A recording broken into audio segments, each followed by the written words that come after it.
नमस्कार दोस्तों, सावित्र एस्ट्रो में एक बार फिर से आपका हार्दिक स्वागत है। प्रस्तुत है नए एपिसोड के साथ में नए वीडियो। उससे पहले दोस्तों, अगर आपने इसको लाइक और शेयर नहीं किया है तो लाइक, शेयर और सब्सक्राइब अवश्य कर लें, जिसे शेयर करने से कई व्यक्तियों तक, कई लोगों तक और अच्छी जानकारी पहुंच जाएगी। आज का मेन सब्जेक्ट है श्राद्ध पक्ष। श्राद्ध करने से क्या लाभ, क्या हानि, कब कैसा श्राद्ध किया जाए, तो इनके बारे में संक्षिप्त रूप से मैं आपको बताना चाहूँगा। श्राद्ध इस वर्ष 10 सितंबर से 25 सितंबर तक रहेगा। इन 16 दिवस के अंदर व्यक्ति अपने पितरों को प्रसन्न करने के लिए नाना प्रकार के यत्न और प्रयत्न करते हैं। श्राद्ध मूल से श्रद्धा से जुड़ा हुआ है। अगर आप में श्रद्धा नहीं है तो वो श्राद्ध कोई काम का नहीं है। फिर एक मात्र औपचारिकता है कि आज हमारे पिताजी का, दादाजी का दादी दिन है वगैरह, तो उसमें अपन ने कोई थाली निकाल दी और ब्राह्मण को भोजन करा दिया और उसी से अपन इति से कर देते हैं कि अपन ने श्राद्ध काम पूरा किया। इसका मूल श्रद्धा से जुड़ा हुआ है कि आपकी श्रद्धा पितरों के प्रति कितनी है। इसी पर ही श्राद्ध के सारे लाभ, श्राद्ध के सारे फायदे, श्राद्ध के सारे जितने भी कार्यक्रम हैं वो इनसे जुड़े हुए हैं। जिन जिन व्यक्तियों को जिस दिन श्राद्ध करना होता है उस दिन इसका बात का भी ध्यान रखें कि कौन सी वस्तु श्राद्ध में उपयोगी है, कौन सी वस्तु अनुपयोगी है। बाज़ार से मिठाई मंगा करके, प्रसाद चढ़ा करके भोजन करने से वो श्राद्ध का फल नहीं मिलता है। श्राद्ध में तो साफ है कि गाय का दूध और गाय से घी से बनी हुई घर के अंदर जो पवित्रता से खाना पकाया जाता है, दूध से जो खीर बनती है और घी से जो पूड़ी सब्जी बनती है, उसका भोजन ब्राह्मण को कराने से पितर प्रसन्न होते हैं। और ये सभी मनुष्यों का, सभी धर्माचार्यों का एक मत निर्णय है, इसमें कोई इफ एंड बट नहीं है। जिस ब्राह्मण को अपन भोजन कराते हैं उसकी थाली में सिर्फ उसी दिन के बनाए हुए भोजन को, ऐसा नहीं कि कोई सेवन, अचार वगैरह वो पुरुष दिया तो वो पितरों के लिए स्वीकार करने योग्य वस्तु नहीं है। सब्जियों के अंदर भी अपन पम्पकिन या कद्दू की सब्ज़ी बनाते हैं तो वो भी सब्ज़ी, कद्दू भी श्राद्ध में उपयोग में नहीं आती है। तोरी की सब्ज़ी बनावें, इसके अलावा दाल का प्रयोग हो, उसके अलावा अपने खीर पूड़ी का प्रयोग हो, और फिर एक कोई और सब्ज़ी जो आपके पितरों को बहुत पसंद हो वो उसमें बना दिया जाए।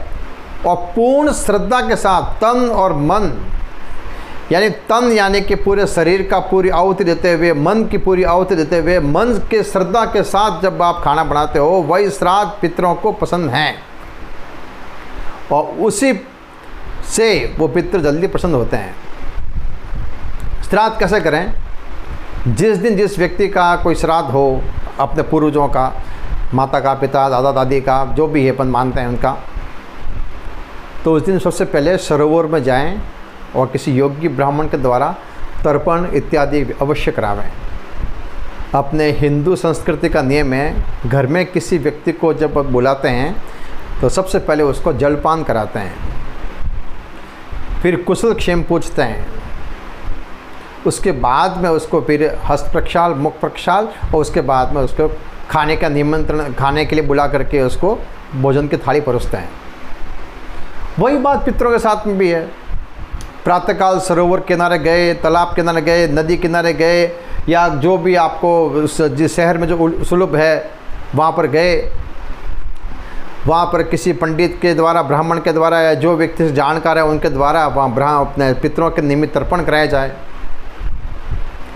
तर्पण पानी से, और उसके बाद में जो भी तिल, जव इत्यादि जिन जिन वस्तुओं से कराया जाता है, डाब से, कुशा से, जैसे ब्राह्मण का अनुमति आज्ञा हो उसके अनुरूप कराया जाता है।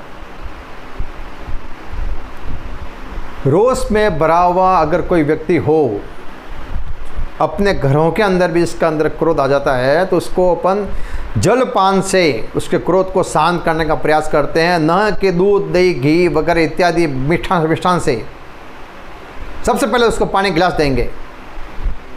बस यही बात लागू होती है पितरों पर। कोई पितर रोष से भरा हुआ भी है, कोई पितर अपन पर क्रोधित भी है, तो तर्पण करने से उसकी पूर्ण शांति हो जाती है कि पहले उसको पानी के द्वारा उसको जलपान कराया जाए। वहाँ से पितरों को ठंडक मिलती है और वहीं से वो उनका आशीर्वाद का क्रम शुरू हो जाता है। फिर मध्याह्न पश्चात या मध्याह्न समय योग्य ब्राह्मण को घर बुलावें और अपने हाथ से पका हुआ अन्न, बाजार की मिठाई नहीं, घर में जा कोई भी हलवा पूड़ी बन सकती है वो खिलावें। उनकी थाली निकालें, उस पर तुलसी दल रखें। एक थाली अपने पितरों के निमित्त, एक भगवान विष्णु के निमित्त और एक गौ ग्रास के निमित्त, और पंचग्रास साथ में होते हैं जिसमें कौओं के इन वगैरह के इन, चींटियों के इन वगैरह के इन सबका दान होता है। फिर उस यथाशक्ति ब्राह्मण को बहुत ही सच्चे मन से और श्रद्धा से उनको तिलक कर करके उनको भोजन करावें, ब्राह्मण की तृप्ति, और उसके बाद में यथाशक्ति उसको वस्त्र और दक्षिणा दें। उससे पूर्व जैसे ब्राह्मण ने भोजन शुरू किया है, आप एक तांबे का लोटा लो और पीपल को पानी पिला के आओ। ये एक श्राद्ध की एक छोटी सी प्रक्रिया है। पितर प्रसन्न होते हैं तभी आपके देवी देवता प्रसन्न होते हैं। आप किसी भी देवता कितनी आराधना कर लो, जब तक आपके पितर उसके अंदर प्रसन्नता रूप में नहीं लेते हैं, तब तक देवताओं की जो भी अपन साधना करते हैं या उनसे जो फल चाहिए वो फल पूरे नहीं मिलते हैं।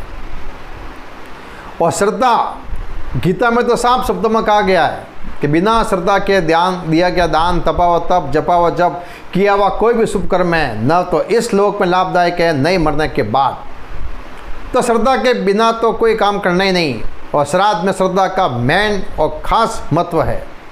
और पितरों के लिए दिए हुए दान, उनको वस्तु अवश्य मिलती है। किसी को पूर्ण रूप से अगर सिद्धि चाहिए, या सिद्धि कह सकते हैं, या पूर्ण रूप से फल चाहिए, घर में अशांति का वातावरण भी है, कई ग्रहों की अशांति भी है, नाना प्रकार के तनावों से ग्रसित भी है, तो वो पूरे 16 दिन तक श्राद्ध करें। पूरे 16 दिन एक थाली पितरों के नाम से निकालें। अगर आपके पास इतना शक्ति सामर्थ्य तो नहीं है कि रोज़ भोजन करा सकते हैं, तो नियमित रूप से आप प्रातःकाल एक दूध का भोग तुलसी दल के साथ पितरों को लगावें, चढ़ावें, पीपल को पानी पिलावें। पूरे 16 दिन तक पितरों के निमित्त जल पिलावें पीपल के अंदर, और प्रार्थना करें कि मेरे द्वारा दिया गया पीपल ने पाने का फल मेरे पूर्वजों को प्राप्त हो गए। और पूरे श्रद्धा के साथ, निष्ठा के साथ निश्चित रूप से आपको 16 दिनों के अंदर किए हुए कार्य का अद्भुत तरीके का फल मिलेगा, जिससे आप समझ नहीं पाओगे कि हो क्या गया। अब जैसे कि किसी के दिन का पता चलता नहीं है, कब किसका दिन हो, कोई दिन चूक भी गया हो, किसी को पता भी नहीं है कि हमारे माता पिता का तिथि क्या थी, ऐसे भी व्यक्ति है। या कोई चूक गया हो तो पंचमी या षष्ठी को याद आया कि मेरे तो फलाना दिन का श्राद्ध दूज का था, या मैं बाहर गया हुआ था, या मैं भूल गया, या तिथि चूक गई, तो सर्व पितृ कार्य अमावस्या 25 सितंबर को, उस दिन आप सभी पितरों का एक साथ पूजन अर्चन, उनके नाम से ब्राह्मणों को भोजन करा करके पुण्य के भागी बन सकते हो। जिन घरों के अंदर सुहागन स्त्री की मृत्यु हो जाती है, वो मातृनवमी को श्राद्ध करे, चाहे उसकी तिथि कोई भी हो। सौभाग्यवती नाम मातृनवमी श्राद्ध। मातृनवमी को, नवमी के दिन माता का ही श्राद्ध होता है।